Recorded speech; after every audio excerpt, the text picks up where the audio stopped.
The mission of the Fuller Center is that everyone should go to bed at night in a simple, decent home. Because of the flood, and this is the third time we've helped flood victims, there's thousands of people displaced. I had been texting people that night, Yusuf, you better get out of your house. Go to your sister's house because the water's going to come. And 2 hours later, he texted me a house that was filled with water.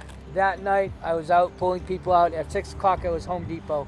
And at 7:30, I was on the avenue giving out contractor bags. I didn't ask permission. I know what to do. They said, who gave you permission? I said, God. And then we set up on Howard and Hillside, which you could see the river, which only goes up to here. Over 100 homes. The water was over the stop sign. And this is our command center right here so that we can deploy volunteers like your Christian warriors to go out and gut and muck houses, help Gladys to paint her second floor so that her son with brain tumor and her elderly husband and her other son can have a place to live. They're living in a small room right now. The other family with 4 kids, a 7-month-old baby. You went over and you met also the landlord who had to hand out his kids out the window, grew up in that house, just 2 small houses.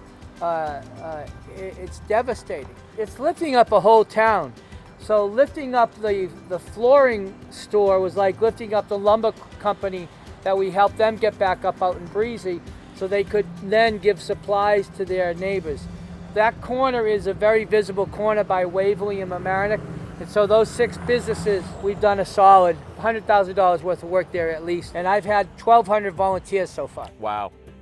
We started getting text messages from people about just the flooding and that the school was under several feet of water. That's when we met Mr. Jim.